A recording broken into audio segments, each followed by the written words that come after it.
Hello people of the internet. Today we got another horror movie called Camel Spiders, a god-awful film that I watched as a kid. Directed by Jim Wynorski, who directed Chopping Mall and some other films that I should not be talking about, and writer J. Bryant Wilkie. And not to forget the help of executive producer Roger Corman, who created Bucket of Blood and Sharktopus, a childhood movie of mine. As a kid, watching this film did not terrify me much, but when the ending happened, I lost my shit. In real life, these abominations do exist, but they aren't the same thing as the movie. This movie was built for as a way to help people understand their misconception. These things are called the sun spider or the wind scorpion, which to tell you now, they aren't scorpions or spiders, which I don't know why they gave them that name. They can grow up to 6 inches, and what I found, they aren't venomous, but their bites are very painful. So there's no need to go inside your fallout shelter because they don't attack humans or ever go for a human. Enough of me talking, let's get to the movie and the method of this spider.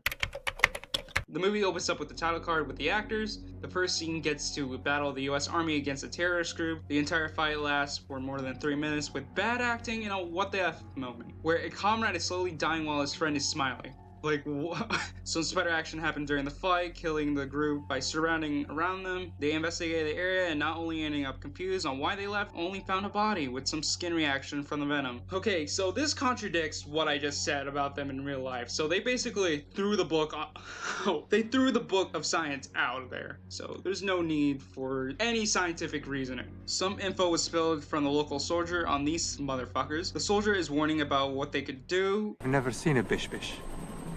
They're extremely deadly and can reproduce in a matter of days. My people call them devils of the sand. Captain Sturgis, played by Brian Boris, I think that's how you pronounce his last name, I could be wrong, who was played in Charmed as Leo Wyatt, shrugs it off. Whatever you call them, they were angels for us today. The army starts to pack up and bringing their soldiers home, including the fallen ones. Wait a second. Oh shit. Looks like they got some intelligence. In a clearly tell CGI driving scene, there's a new character, Sergeant Shelley, played by Melissa Brassel, who is actually Jim Wynorski's top choice actress. After doing some research, I found her most of the time. I'm glad there was some character exposure with the nice conversation we had. That's only the third time you've spoken to me. Been keeping track. It helps him stay awake, sir. It's either that or my smokes, and I quit those a month ago. Yeah, smart decision, Sergeant. Those things will kill you. Ignore all of that to this cool escaping scene from the police. He's escaping from the police with a pigeon. Hello, pigeon. Turns out why we had that scene played. Just around the bend.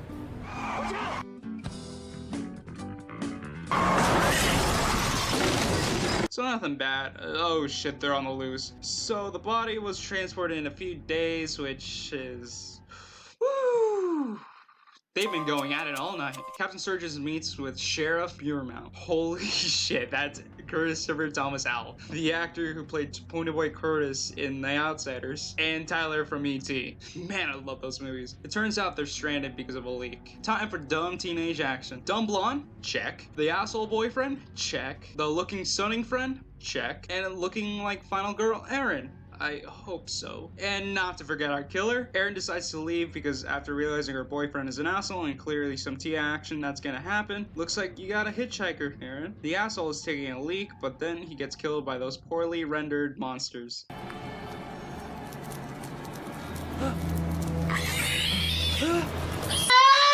The two forgettable characters were about to go at it, but it was stopped by those 8-bit spiders. The dude fails to escape, and then the chase scene happens.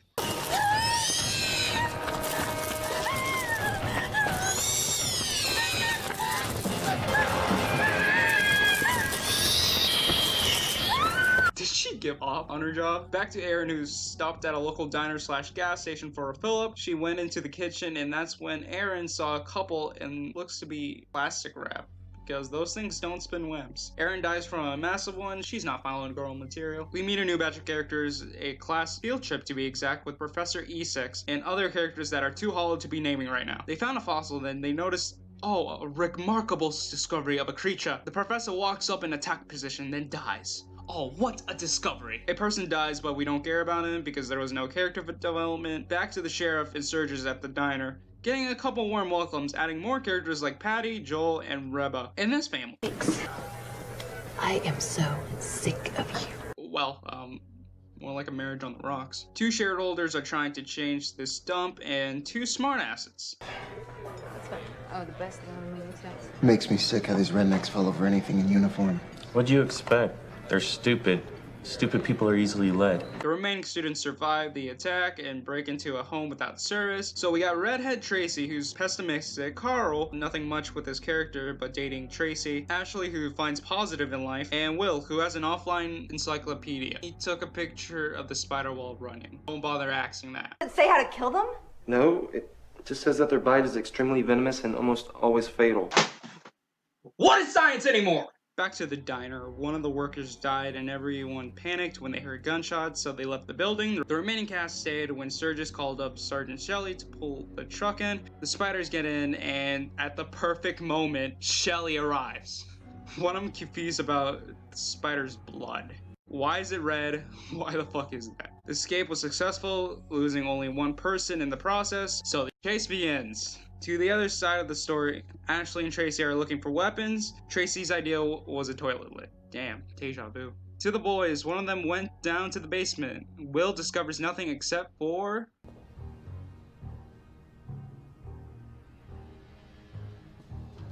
a jump scare. Don't do that! Sorry, I felt bad about you coming down here by yourself. Well, maybe next time like a hello, hey, I'm here, something like that might be nice. Great reasoning. Shit.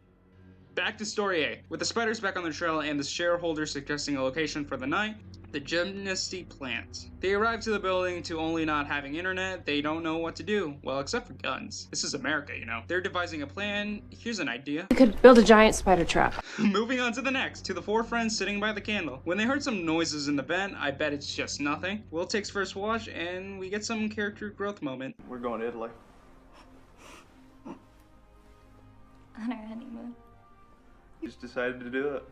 We're gonna deal with whatever, one and F. Best of luck to you both. Aw, that's nice. Only 43 minutes in. More character growth at the plant. Happy to see you characters getting along, including those shareholder dirtbags. My god, it feels wholesome. It's morning and it's the big day. Time for some spider killing. Oh no. My childhood is actually dead. Let's do it for Ken.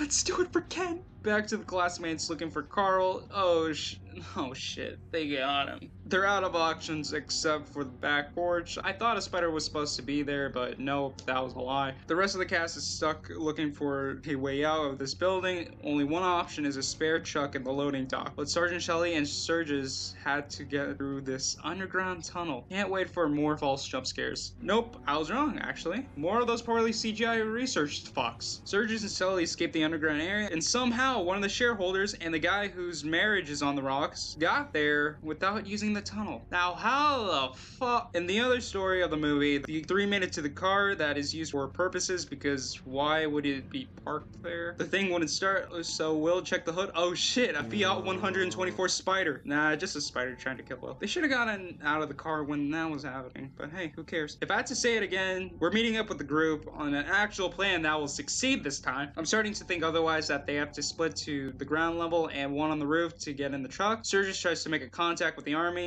to set the building into flames, but it was unsure they got the message. Finally, some spider killing that I was waiting for. After a few minutes killing the spiders, they got to the truck. The truck starts to work and the cast trying their best impression of shooting a gun like me when I was a kid. Bang, bang, bang, bang, bang, bang, bang, bang. Joe made his way downstairs with the rest of the cast, only two didn't listen for clear instructions. That selfish prick shareholder and the family's daughter. Karma bit the shareholder's ass. The idiot could have waited, but hey, it's time for him to die. Honestly, hurts me to say this, but Joel has passed away. I wish I could make a Joe Mama joke out of this, but this dude saved the little girl from the spiders and I couldn't respect him more enough. Sergeant Shelley rescues the little girl and is currently stuck on the first floor. Captain Sturgis finally gets my respect for trying to save them. The people on the second floor are trying to escape by going downstairs, but the shareholder that changes his heart from that asshole to respectable dies while escaping. The others ran away from the area. Surges continues on the search for the girls. Meanwhile, the girls are being attacked by those CGI web bags. Surges comes to their rescue and they exit the building. Look at that, an aircraft coming at the perfect moment, destroying the building. What is timing in this movie? Everyone escapes, leaving us with only the military and the police. Another nice scene happens again with Surges and Shelly. You know those things will kill you, right? You gonna put a sir on that? I owe you a couple of beers, don't I? I believe you do, Mike. Can you just smash already? The movie ends with a drive-in movie theater and more dead bodies. Another sequel would have happened, but it never did.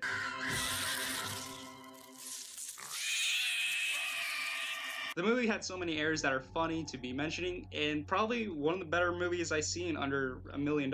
Let's see the methods of the spider, and I can tell you, there's no science in this movie at all.